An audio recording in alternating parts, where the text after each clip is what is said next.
Good morning, everybody. Donc, we start the session this day, and it's a great pleasure for me to introduce Professor Christian Roux. Professor Christian Roux is a professor of rheumatology at Paris Descartes the University. He was the president of the French Institute of Osteoporosis, and actually he is the head of rheumatology department at Kosher Hospital, and his area of experience in bone disease and osteoporosis. He have published more than 314 original papers, and his speech for this day is the update in the management of osteoporosis. Speech for you. Thank you very much, Mr. Chairman, and thank you to the attendees to be there early this morning, and thank you to my dear friend Basil for this very kind invitation. Be sure, Basil, I appreciate a lot this invitation this morning. So my talk is about advances in the management of osteoporosis. Here are my disclosures, of course. The number of persons, frail individuals at high risk of falls and fracture is increasing dramatically worldwide, and so we are facing more and more individuals with such a risk of fracture. And this has consequences on societies and individuals, because these individuals want to reach old age in good health. So this is the context in which we must consider the prevention of osteoporotic fractures. So what I suggest is to share with you data which can give, I would say, new answers to all questions that are why should we treat, who should be treated, when should we treat, how long should we treat, and how. So my first comment is about the reasons to treat. Everybody knows that with osteoporosis we have more morbidity, we have chronic pain, depression, decrease in quality of life. But the main and more important implication of fractures is obviously the increase in mortality, which is driven mainly by some fractures. And this is illustrated on this slide here, looking at survival after fracture in a large Australian population, followed for a large number of years, as you can see here, more than 15 years of follow-up. So these survival curves here indicate the general population in blue, in women aged less than 75, and in blue again in women aged more than 75. And in black here you have the survival curves after different fractures. The most devastating one is obviously the hip fracture as expected, which is this line here. But I would like to pay your attention on these fractures here, this group of fractures, which are the vertebrae, the humerus, and the pelvis. So that means that we have 4 stars among the fractures, which are the hip, the vertebrae, the humerus, and the pelvis, which are associated in this study and a number of other prospective studies with an increase in mortality. So that means that clearly people who should receive the highest priority for treatment are people with risk of such fracture or of refracture, because a large part of this increase in mortality is related to the next fracture, as I will comment later on. So, saying that we know why we should treat, the next question is who and when. The main driver of an incident fracture is the prevalent one. And a number of studies, including this meta-analysis, have shown that if you have sustained a prevalent fracture, the risk of sustaining a next fracture is twofold, and even fourfold if you are looking to the relationship between a prevalent vert fracture and an incident vert fracture. But on average, the risk is twofold. My point this morning is that this risk fluctuates with time, because the fractures are clustering after the first fracture. And that means that if you look at the change of the relative risk of sustaining a new fracture in a very large population, along again a very large number of years, more than 16 years here, you can see that actually the relative risk is not constant, but reaches 5 or 6 within the 2 years after the first fracture. In this study, half of the fractures, of the new fractures, occurred within 5 years, and 23% of the incident fractures occurred within 1 year after the first one in this population of postmenopausal women. So that means that us, as as physicians, we have a window of opportunity to treat with efficacy patients just after the first fracture, because this is the time at which the risk is higher. This has been shown in a number of studies, and the most convenient way to look at that is, of course, the placebo groups of different clinical trials. So women having menopause plus osteoporosis plus fractures, but receiving only calcium and vitamin D, that is to say nothing. So they are untreated for years. And in these women, we can check the relationship between new and previous fractures.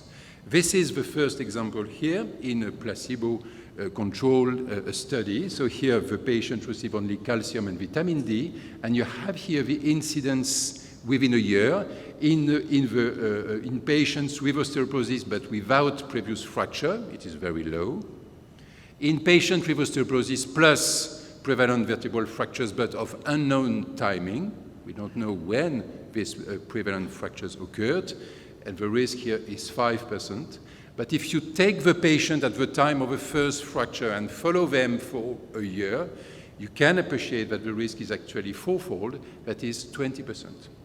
That means that 20% of postmenopausal women with a first vertebral fracture will have a new one within 1 year. This is our experience in another trial, again the placebo group in a large population. You have a number of patients included here. And this is the incidence of fracture during the third and fourth years of this trial, according to the events which occurred during the 2 first years. So you have here the incidence of vertebral fractures in patients without incident fractures during the 2 first years. Here only 1, and here 2 fractures during the 2 first years, and you can see that the risk is dramatically higher in this population, indicating again that the risk of sustaining a new fractures is imminent after the first one. This clustering is not true only for vertebral fractures, but it is true also for peripheral fractures. And these slides summarize a very large study looking at the relationship between an incident humerus fracture and an incident femoral fracture. And in this study, the risk is 6-fold of sustaining a hip fracture in the year following the humerus one, and is not significant thereafter. So you are aware that in all the epidemiological data it is said that the humerus fracture is a strong determinant of a hip one. It is not completely true. It is a strong determinant immediately, but not in the years after. So why do fractures cluster in time?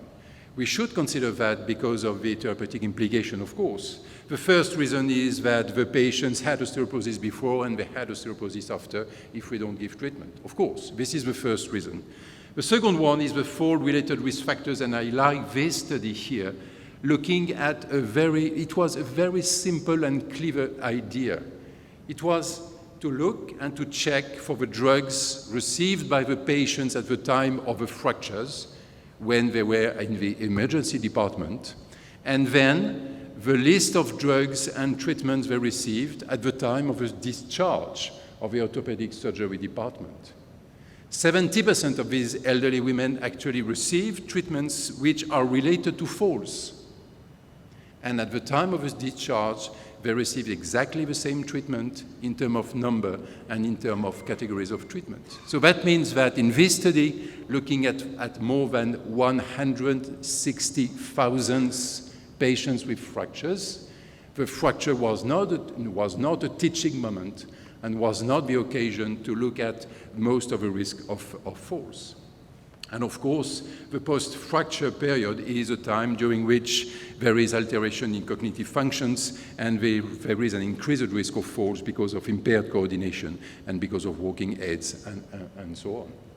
So we do have a number of reasons in 3 categories for which there is an imminent risk of fracture just after the first one.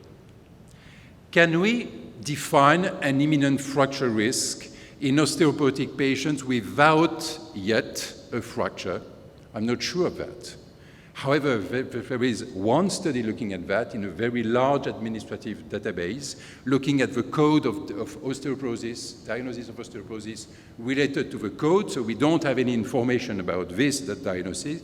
Was it made on bone densitometry, on fracture, and so on? We don't know. We know only that these patients had osteoporosis, and as you can see on the slides, the single most important risk factor of fracture was the occurrence of a fall in the year before the fracture. So fallers in osteoporotic patients are at high risk of imminent fracture.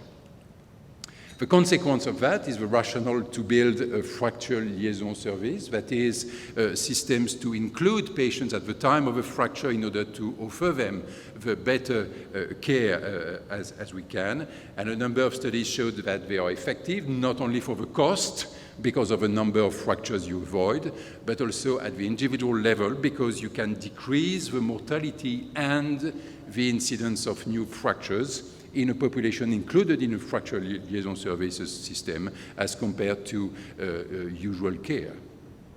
So these data clearly are the rationale to the slogan, making the first fracture the last one, which is the slogan of the American Society of Bone and Mineral Research, and which is, of course, the worldwide slogan of everybody involved in the care of osteoporosis. Next question, how can we treat?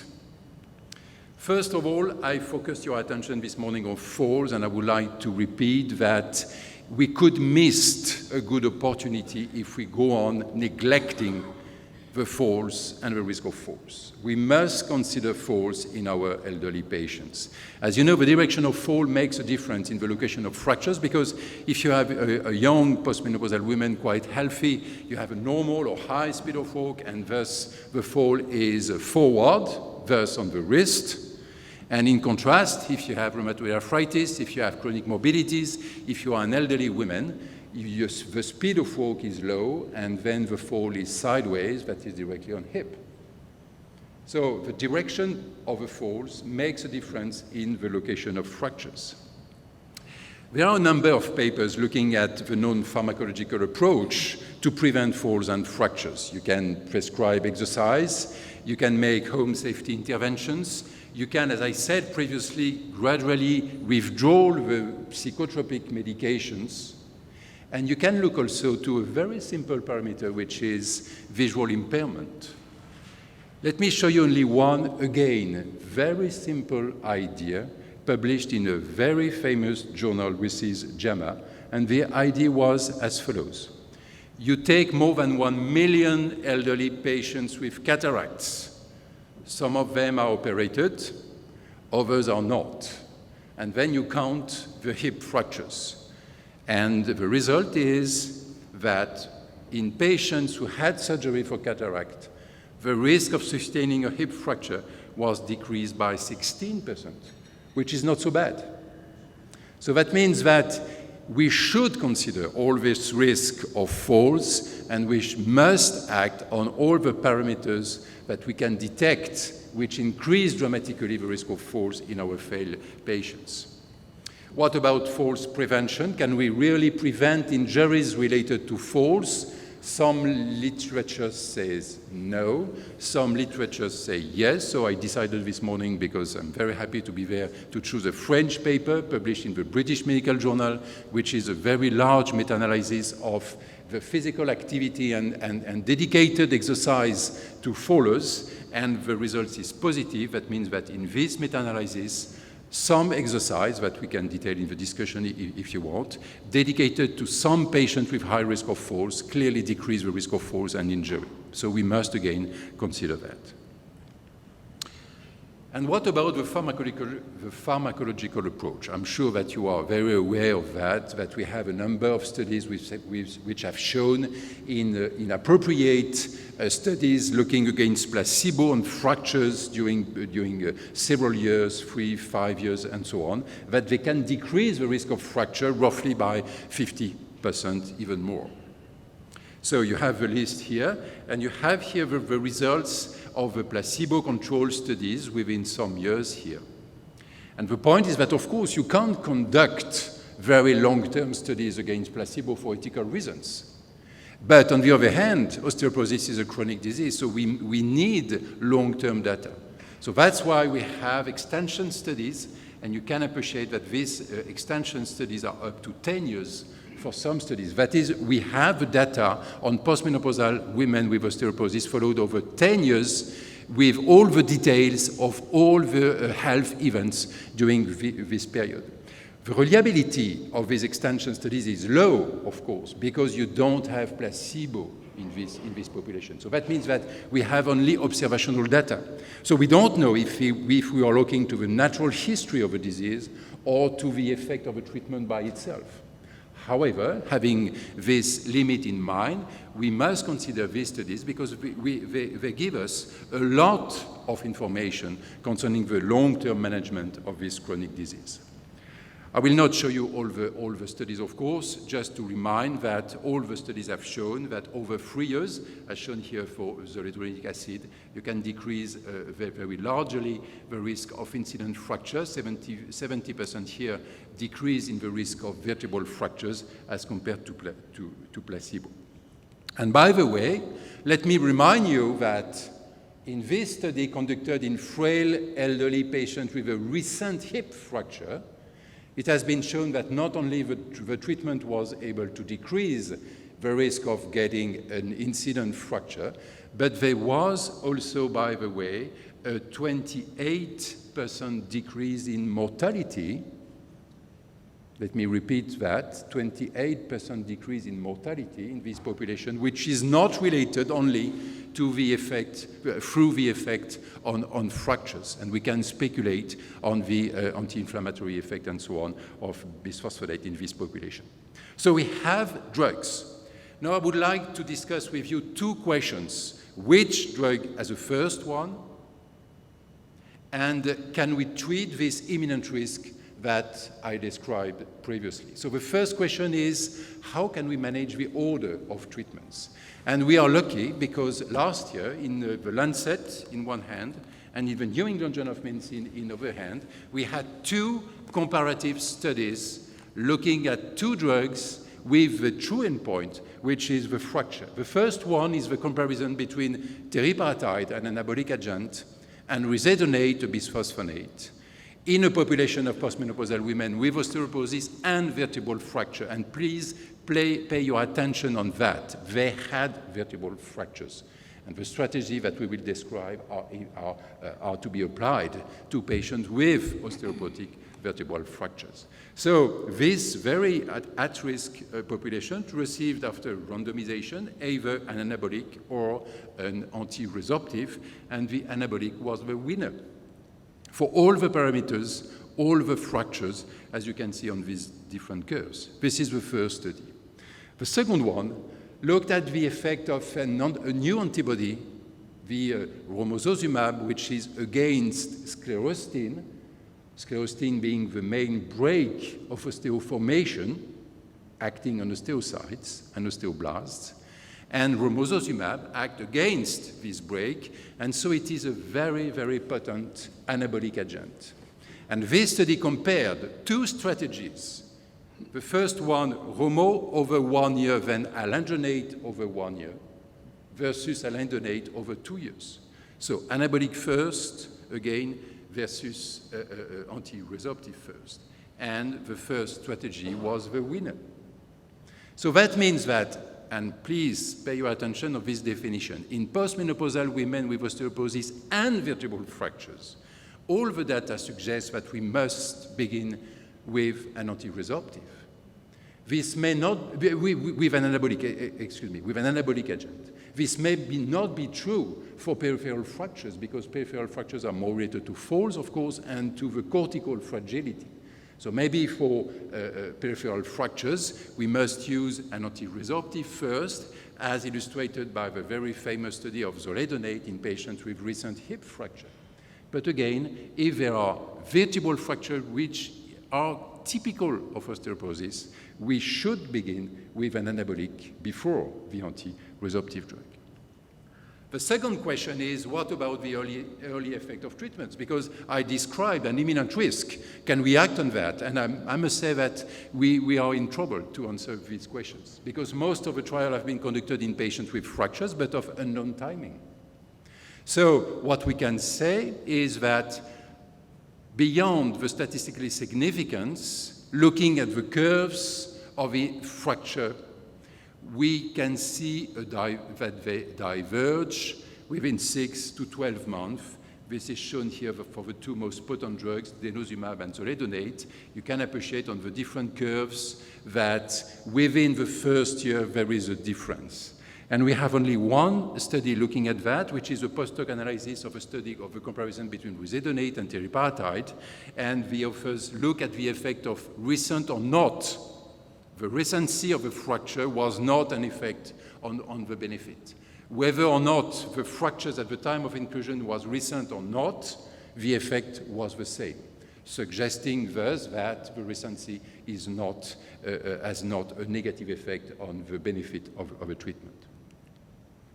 My final question is about the duration of treatment, and I must recognize that unfortunately, the main driver of adherence and duration of treatment is the fear of side effects. Side effects are very, very low, but the perception of side effects is very, very high. I'm sure that in your country it is the same as in France. They are very afraid of some of the side effects, and mainly the osteonecrosis of the jaw. So what are the numbers we are facing with osteonecrosis of the jaw? First, in the literature, you have what has been published by different societies about the incidence or estimated incidence of osteonecrosis of the jaw in patients treated for years. You have here the prevalence according to the dentists themselves, and they write in this report that they cannot calculate the incidence because of the rarity of the event. And finally, again, at the end of the last year, we had two very important studies for this issue. The first one was the 10-year data of denosumab, that is, thousands of postmenopausal women with osteoporosis followed over 10 years, receiving continuously denosumab. And the risk, the incidence of osteonecrosis of the jaw in this population was 5 for 10,000 years patients. And the other paper, which is key for this problem, is from Denmark, where the investigators look at the database, and they analyzed more than 60,000 women receiving alendronate continuously for 6 years, as compared to postmenopausal women untreated. And they published that the risk in the treated population was 2.5 for 10,000 years, and in the untreated, and this is for the first time, the first publication on the natural risk of osteonecrosis of the jaw in osteoporotic untreated patients, it is 1 per 10,000 years. So you can interpret that in two ways. The first way is to say, well, we are doubling the risk with a treatment. This is true. Or you can consider that the risk is very, very low, and having in mind that we are treating patients with 10, 20, or 40% risk of having a fracture within 5 years, and sometimes with an imminent risk, the balance is obviously in the most high-risk patients in favor of a treatment. And so you can read here the current recommendation from the American Dental Association Council on Scientific Affairs, which is very reassuring. The next problem we have is the use of some treatments, so the antibodies now, the biotherapies of osteoporosis, denosumab on one hand and romosozumab on the other hand, which do not have the remanent effect of bisphosphonates. So that means that, as usual in medicine, when you stop the these anti-osteoporotic treatments, then the effect is discontinued. And with denosumab, it has been shown very clearly that if you give a treatment over 2 years, so that means that you are not giving the injection at the end of a second year, then you are losing the benefit very rapidly, at the spine, at the hip, and so on. So there is not a sustained benefit after discontinuation of denosumab, and the same is true for romosozumab and so on. So we must be very careful with that, and we must anticipate the discontinuation of these treatments by giving an anti-resorptive to prevent this phenomenon when we decide to discontinue these treatments.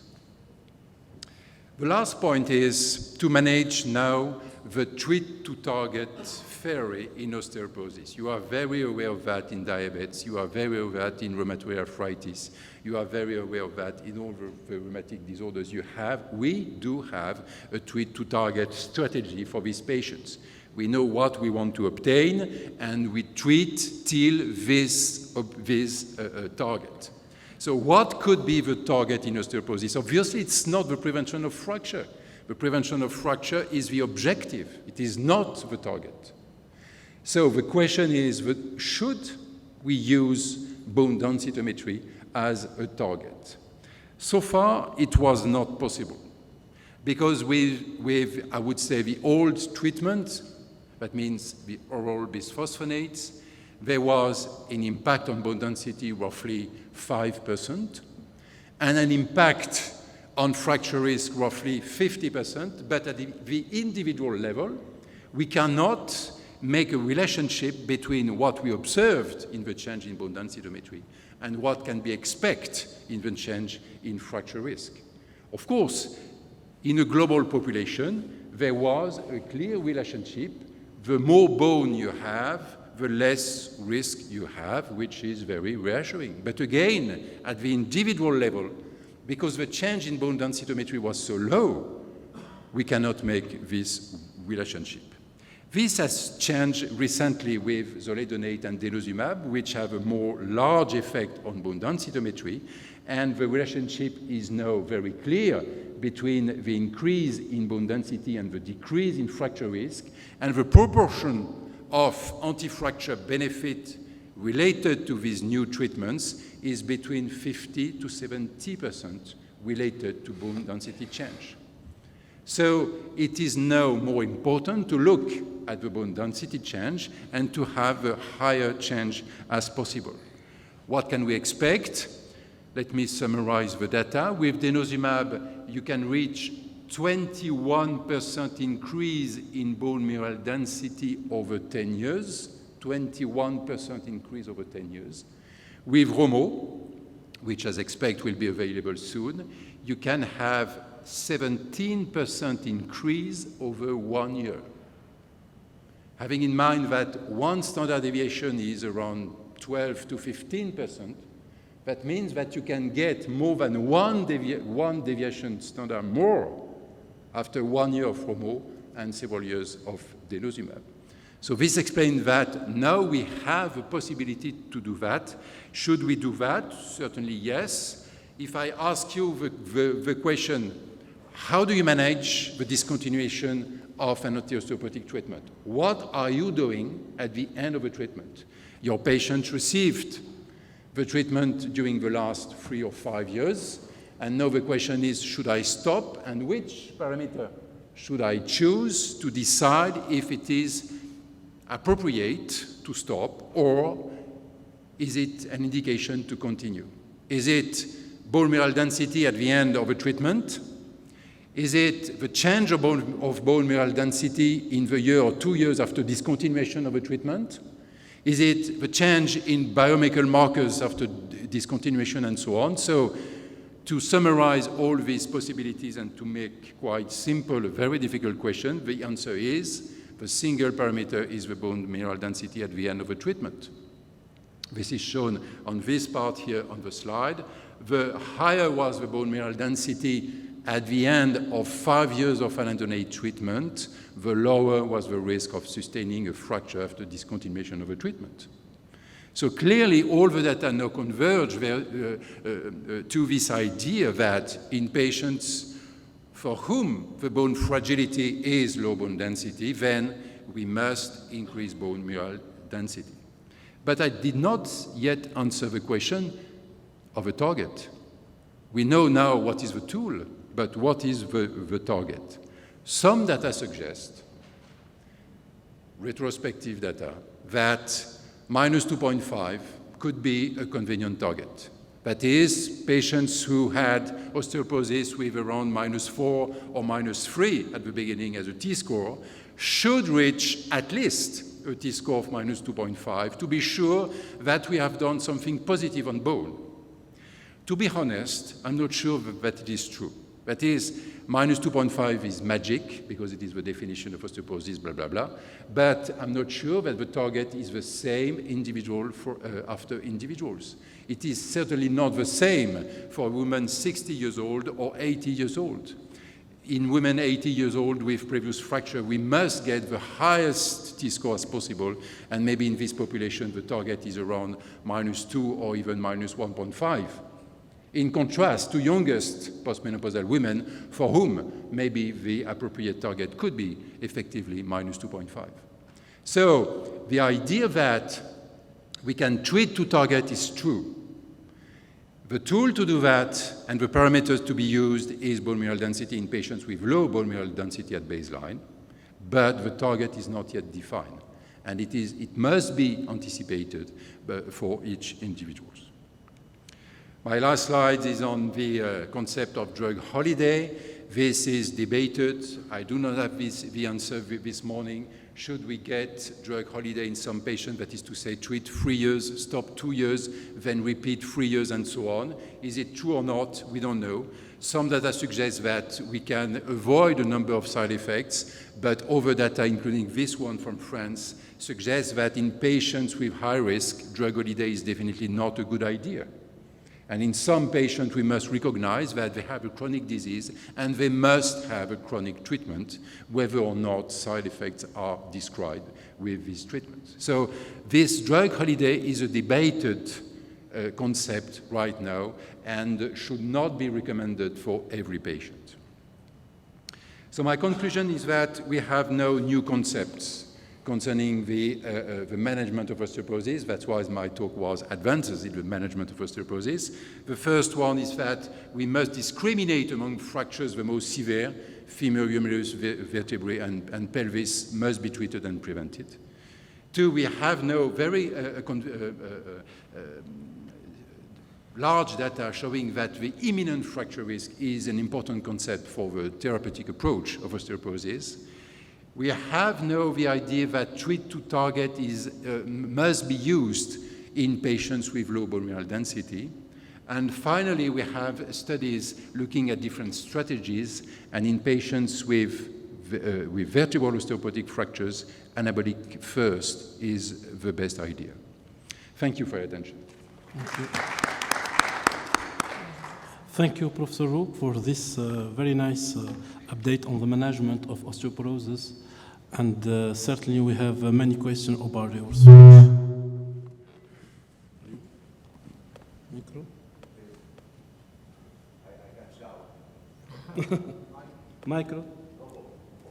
I can shout. You can hear me? Yes, I can. You didn't mention sarcopenia, the new concept with the link with osteoporosis, sarcopenia. Yes, sarcopenia is a very, very good concept, and I don't thank you for these questions because I don't know the definition of sarcopenia. My problem is sarcopenia is true, and every day we saw patients with sarcopenia with frailty related to this loss of function of muscles. But my problem is, what is the definition? How can I quantify that? And you know how difficult it was to define osteopenia versus osteoporosis, and you know all the mistake we have done because we were considering sometimes that osteopenia could be a risk factor for osteoporosis, which is a risk factor for fracture, blah, blah, blah. And so give me a clear definition, an operational definition of sarcopenia, and I will consider that, right?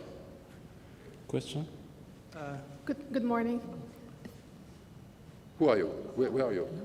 Okay. Here. Okay. Last June, a study from Gothenburg, Sweden was published where they treated bone loss with a probiotic. They had elderly women between 75 and 85 years of age. They divided them into two groups. The one group received probiotic in form of powder. For sure you know the study. The other group received placebo in form of powder. And after 1 year, both groups lost bone, but the one who received the placebo lost double as the verum. Do you see a therapeutic option? Yes, you're right. I did not, I focused my talk because of time problem, as you can imagine, on physical activity and muscles. But you're right, the nutritional aspect of osteoporosis is very important, mainly in children, but also in the very elderly. And we must avoid any insufficiency in calcium, insufficiency in proteins, and so on.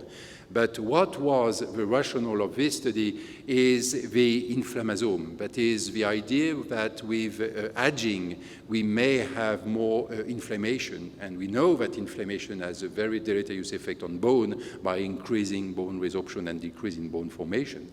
So with this rationale, a number of investigators are looking to different nutrients which can act on the inflammation. And this was the rationale of this study. It was negative, as it prevents only part of bone loss, but it is certainly a way to be considering in the next years. Which nutrients should be given and which nutrients should be avoided in the elderly. We have quite clear ideas in children. We know that between the age of 8 and 10, it is a crucial period for the acquisition of bone mass, and this is the optimal period to give calcium and to avoid very deleterious nutrients such as sodas, for example, in children, which definitely have a very negative effect on bone. So we know that for children, and we must have more studies in the elderly. You're right. Okay, question for you, for her. Yeah. So my first question for you, what's your comfort level about the duration of bisphosphonate treatment? Because we get a common case scenario in our case clinics. Patients previously treated for osteoporosis 3-4 years, the bone density improved and they stopped the treatment till the patient are cured and they come back for evaluation and here we go, it's again osteoporosis. You're gonna start bisphosphonate, but for how long? I mean, the cumulative, the maximum duration of bisphosphonate treatment that you feel comfortable with, avoiding atypical femur fracture and osteonecrosis. My next question about... Right. This is a complicated one, so please let me try to answer to this one. May I ask another question? Because I don't have the answer to this question, allow me to ask another question. The question may not be what is the optimal duration of a bisphosphonate treatment, but the optimal duration of an anti-osteoporotic treatment with a patient still at risk, right? That means that, of course, as you know, the current recommendation is to treat over 5 years, then to consider again the risk, and then to decide to continue or not. And in most of the cases, if you get the target, you can stop and take benefit of a remnant effect of a drug. If you don't, you must continue with the treatment, but not the same. And because we are lucky to have different treatments with different mechanism of action, we must change.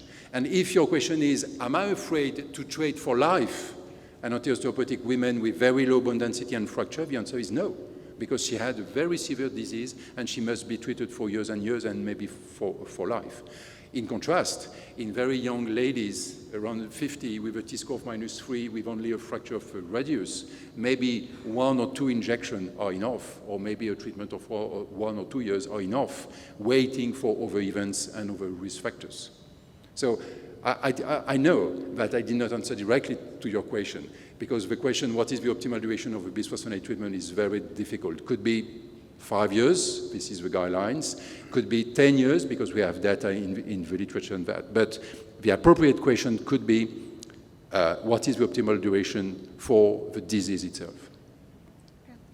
My next question about combining rituximab or other biologics with denosumab, because we know about the possible increased risk of infections.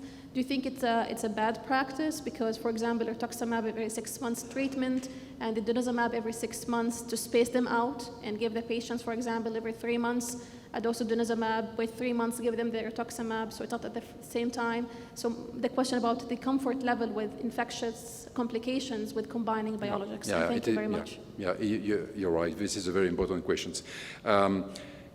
We don't have very solid data on that. We have only databases, and we have registers, mainly from Canada, looking at the association between different biotherapies, Ritux, but also the anti-TNF and others, and denosumab. And this is one set of studies. The other set is about the comparison between denosumab and zoledronate in patients having different diseases and comorbidities. And the question is always, is there an increased risk of infections? And the answer is no. But again, this is from registries, from observational studies. So we don't know if patients with very high risk of infections, having chronic lymphopenia or hypogammaglobulinemia and so on, were excluded. And maybe these patients will receive bisphosphonates rather than denosumab. So with the limits of the methodology of registers, there is no signal indicating that there is more infections in patients with rheumatoid arthritis plus biotherapies receiving denosumab as compared to bisphosphonates. Dr. Bassel? Yes, thank you, Christian, for coming to give this lecture in Jordan.